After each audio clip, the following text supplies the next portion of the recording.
Welcome back to Chaitra lifestyle gallery. ಇವತ್ತಿನ ವಿಡಿಯೋದಲ್ಲಿ ನಾನು ಪಡಿಕೋಲಂ ಅಥವಾ ಗೆರೆ ರಂಗೋಲಿನ ಹೇಗೆ ಈಸಿ ಆ್ಯಂಡ್ ಸಿಂಪಲಾಗಿ ಹಾಕ್ಬೋದು ಅಂತ ನಾನು ತೋರಿಸ್ಕೊಡ್ತೀನಿ. ಆ್ಯಕ್ಚುಲಿ ಎಲ್ಲರಿಗೂ ಪಡಿಕೋಲಂ ಮತ್ತು ಗೆರೆ ರಂಗೋಲಿ ಅಂದ ತಕ್ಷಣ ತುಂಬ ಕಷ್ಟ ಅನಿಸುತ್ತೆ. ಬಟ್ ಇದು ಚುಕ್ಕಿ ರಂಗೋಲಿಗಿಂತ ತುಂಬ ಈಸಿಯಾಗಿರುವಂತಹ ರಂಗೋಲಿ. ಒಂದು ಸರಿ ನಮಗೆ ಆ ರಂಗೋಲಿಯಲ್ಲಿರೋ ಟೆಕ್ನಿಕ್ ಗೊತ್ತಾಗ್ಬಿಟ್ರೆ ಚಿಟಿಕೆ ಹೊಡೆಯೋ ಥರ ನಾವು ರಂಗೋಲಿನ ಹಾಕಬಹುದು. ಮೊದಲನೇದಾಗಿ ನಾನು 6 ಲೈನ್ ಅಂದರೆ 6 ಲೈನ್ಸ್ ಬರೋ ಥರ 5 ಬಾಕ್ಸಸ್ನ ನಾನು ಹಾಕ್ಕೊಂಡಿದ್ದೀನಿ.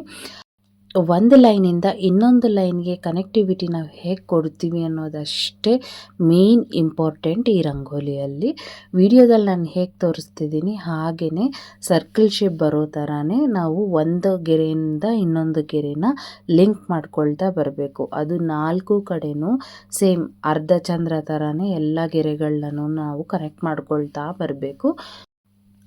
ಇನ್ನೊಂದು ಸೈಡೂ ಸೇಮ್ ಹಾಗೇ 4 ಕಡೆನೂ ಅರ್ಧ ಮೂನ್ ಶೇಪಲ್ಲಿ ಕನೆಕ್ಟ್ ಮಾಡ್ಕೊಂಬಂದರೆ ನಮಗೆ ಓವರಾಲ್ ಆಗಿ 4 ರೌಂಡ್ ಸಿಗುತ್ತೆ 6 ಲೈನ್ಸ್ದಿಂದು. ಅದಾದಮೇಲೆ ನಮಗೆ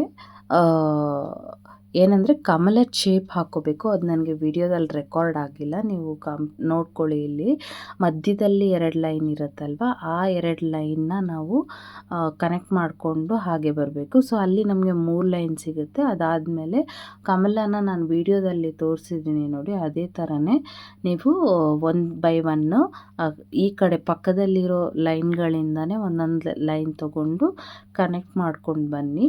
ನಾನು ಆ್ಯಕ್ಚುಲಿ ಸಾಧ್ಯ ಆದರೆ ಇನ್ನೊಂದು ಸರಿ ಈ ರಂಗೋಲಿನ ಕ್ಲೀನಾಗಿ ಹಾಕಿ ತೋರಿಸ್ತೀನಿ.